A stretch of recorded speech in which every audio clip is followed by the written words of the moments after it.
This documentary is dedicated to those unsung heroes of 1857, the first War of Independence, and the great revolutionaries who followed them to the Andamans, to be incarcerated in the cellular jail, to suffer inhuman and barbaric atrocities for the freedom of their motherland.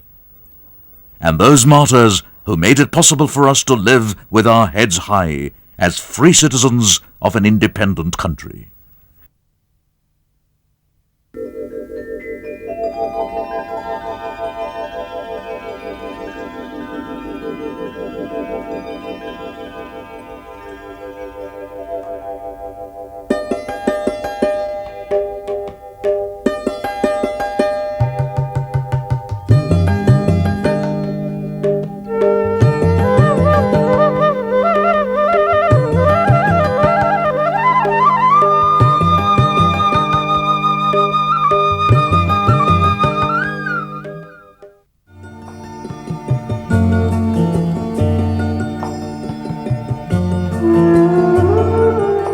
The Indian independence movement has been a saga of struggle, courage and determination to wrest independence from the British colonial rule. In that long drawn-out fight for freedom, many Indians have sacrificed their lives.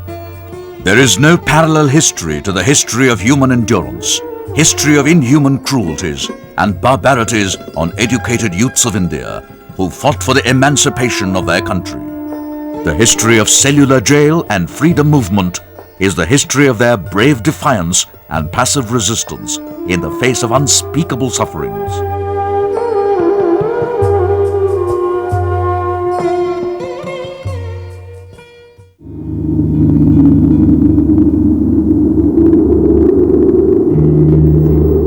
To most Indians of the present day, the memory of the penal settlement of the Andamans is associated with the cellular jail. For within its solitary cells were confined for years together the revolutionary patriots of India, who were engaged in a long, arduous and bitter struggle for freedom since the beginning of the present century. Shortly after the completion of the cellular jail in 1906, the Swadeshi movement in Bengal gradually developed into an all-India revolutionary movement against British rule. Many newspapers were started, which played a significant role in rousing the people's interest in revolutionary activities. A group of young men, led by Barindra Kumar Ghosh, younger brother of Sri Aurobindo, had formed a Jugantar party in 1906 and carried their rebellious activities in a garden house in Maniktola in Calcutta, where they were collecting arms and manufacturing bombs. Immediately after the bomb incident on 30th April 1908, in Muzaffarpur in Bihar, the group was arrested and was committed for trial to the court.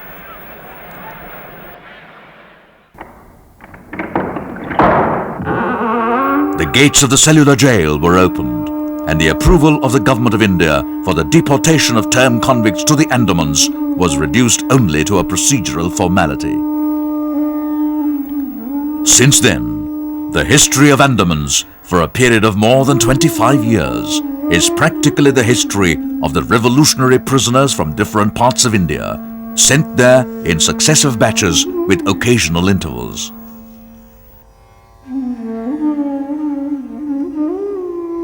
The first batch of political prisoners convicted in the Maniktola conspiracy case, also called the Alipur bomb case of 1908, sentenced to transportation for life and long terms of imprisonment, were sent to the cellular jail in December 1909.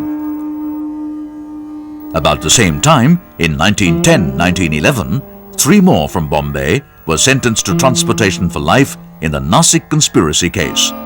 These were the 2 brothers Vinayak Damodar Savarkar and Ganesh Damodar Savarkar, and Vaman alias Daji.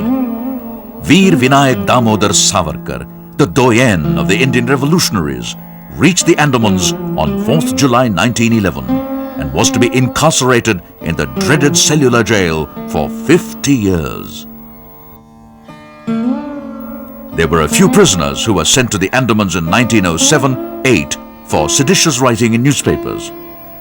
Some young revolutionaries convicted in Khulna conspiracy case on 30th August 1910 were also sent to Andamans. On their arrival, the first person to meet the political prisoners was the jailer, Mr. David Barry, a terror, a bulldog in appearance, claiming to tame the lions. V.D. Savarkar mentions about the first despotic address of Barry, who said, "Listen, ye prisoners, in the universe there is one God, and he lives in the heaven above. But in Port Blair there are two, one the God in heaven, and another the God of earth. Indeed, the God of earth in Port Blair, that is, myself. The God of heaven will reward you when you go above, but the God of Port Blair will reward you here and now." Incarcerated in the Andaman jail, the political prisoners were totally cut off from the outside world.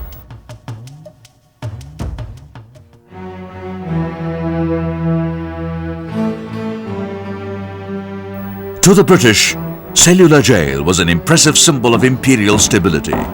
They were confident that once the prison was established, properly run and administered, there would be no trouble. But the trouble persisted.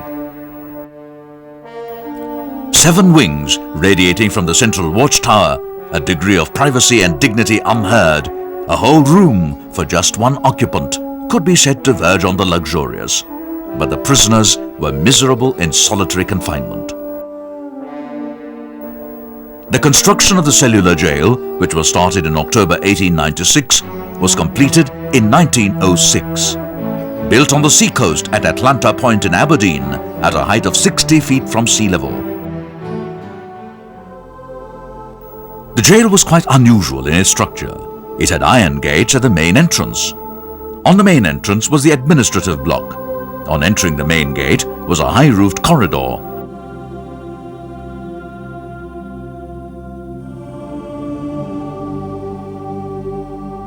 And then there was a small courtyard on the right-hand side.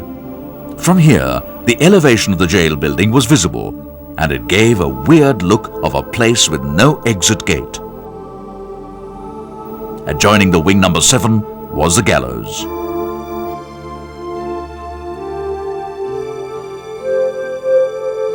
Barindra Kumar Ghosh of Alipur bomb case has given a vivid description of the structure of the cellular jail in his book The Tale of My Exile. This jail had 7 wings, each departing towards different directions from a central tower, and each wing had 3 stories. The central tower, representing 3-storied pillar or minaret, had the 4th story also, probably to facilitate the watch and ward. Since each wing was like the spokes of a wheel, and central tower part like a fulcrum, the egress and ingress from each wing and each story to another was possible through the central part known as the control tower.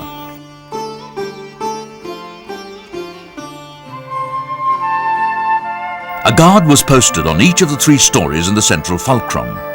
All he had to do was to walk round to get a clear, complete and unobstructed view of the veranda which faced the cells on each floor of each wing.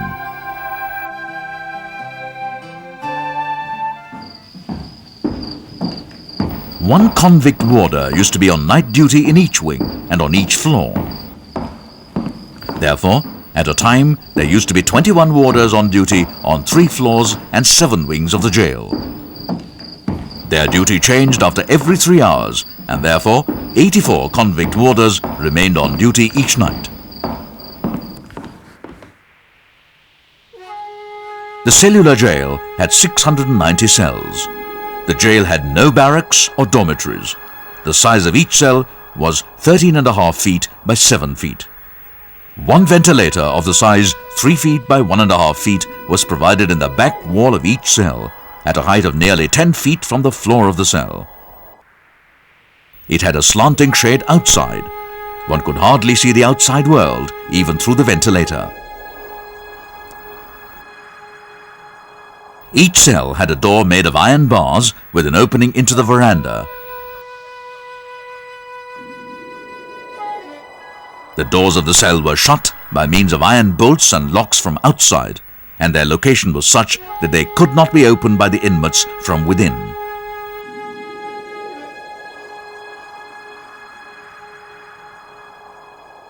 Of furniture in the room, there was a low bedstead 1.5 feet wide, and in one corner an earthen pot painted with tar, a most marvelous invention to produce equanimity of soul with regard to smell, was provided to answer the call of nature at night. The cells in the jail were in a row. The veranda, about 4 feet wide, ran all along the front of the cells. On the opposite side of the cells, iron railings were fixed into the arched pillars that supported the roof of the veranda. In order to minimize the chances of dialogue among the prisoners and to isolate them from each other, the construction of the jail was so made that the front portion of each wing was to face the back of the other.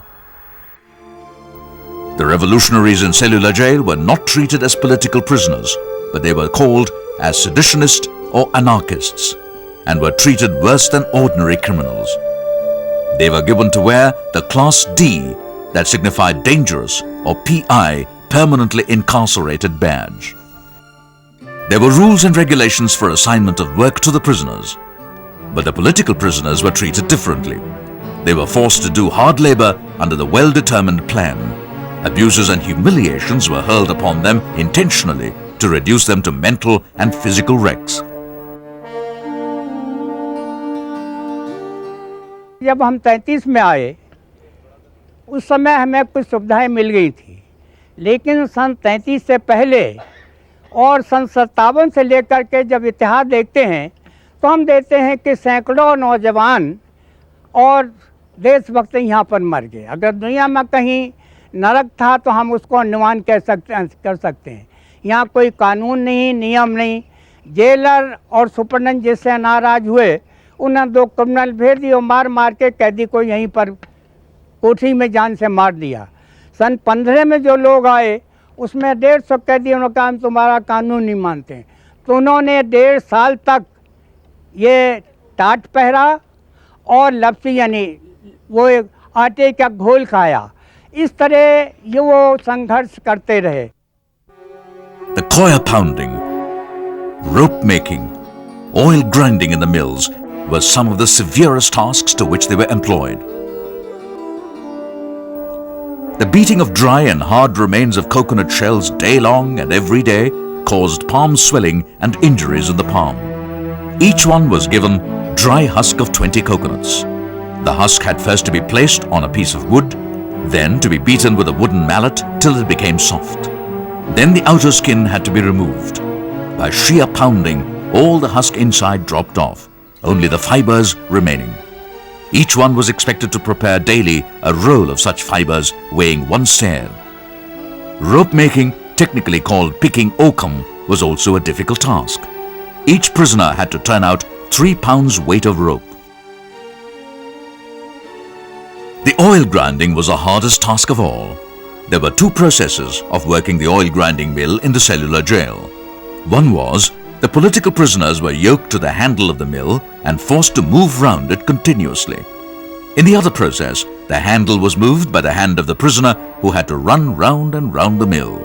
In both cases, the prisoners must work until specified quantity was produced. Savarkar writes, "They were determined to break our spirit and to demoralize us. So they gave us hard work to do for 2 months continuously. Then 1 month on picking oakum, again the grinding work on the mill. Hardly out of bed, we were ordered to wear a strip of cloth and made to turn the wheel of the oil mill. Ordinarily, all work had to be stopped between 10 and 12. But this kolu, as the oil mill labor was called, had to continue throughout.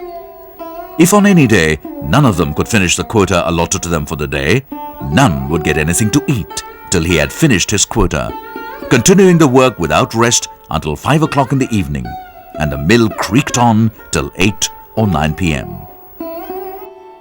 If the prisoners were unable to finish the quota of work allotted to them, they were handcuffed for a week. The next punishment was chain fetters, bar fetters, or crossbar fetters for days, weeks, or even months to confinement in solitary cells.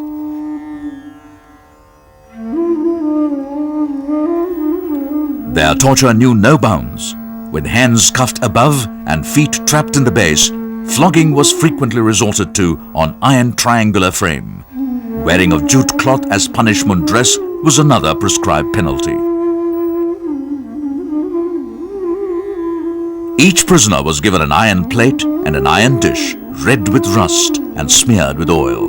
These could not be cleaned at all. The quality and quantity of food given to political prisoners can well be judged by seeing the plate on which food was served to them. The convicts were provided a half pant, a kurta and a cap, but he was not provided with any change for taking bath except a langoti, which hardly covered his nudity. Political prisoners were not admitted to the hospital. The doctor declared him sick only when he was in his death's bed. One prisoner who outwitted the jail authority by his passive resistance to work at the oil mill was Nanda Gopal, editor of the Swaraj of Allahabad. It was this attitude of his that led to the first strike of the political prisoners in the cellular jail, although it hardly lasted for about 3 months.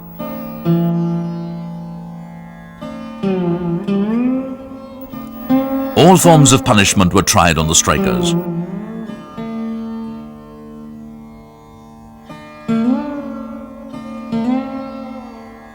But they did not swerve. They held out against all odds.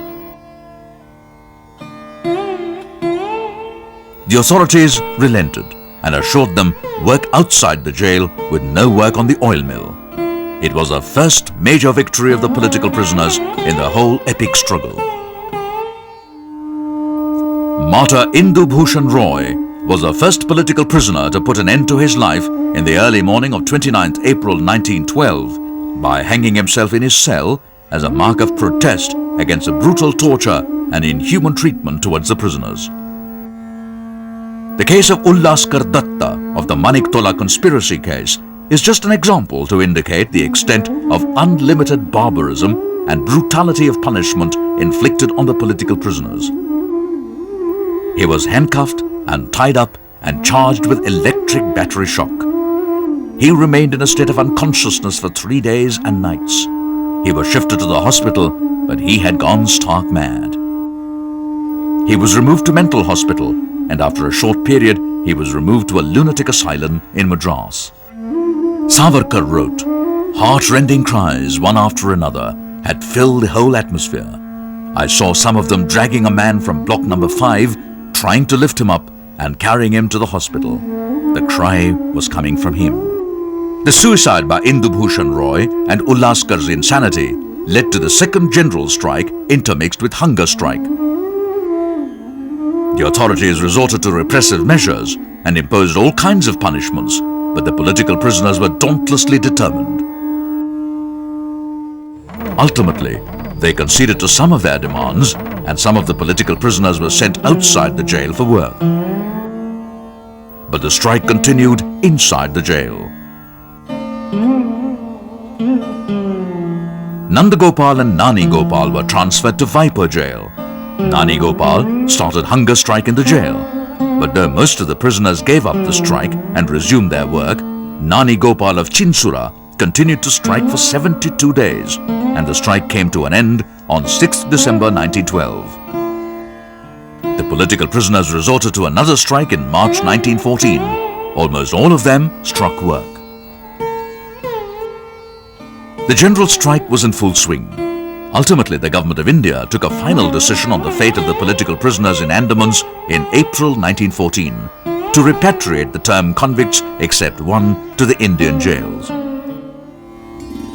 They were repatriated between May 1914 to September 1914 in separate jails quite away from their own provinces. The revolutionary activities again erupted in 1915 onwards, which were most powerful in intensity, serious in nature, and larger in dimension.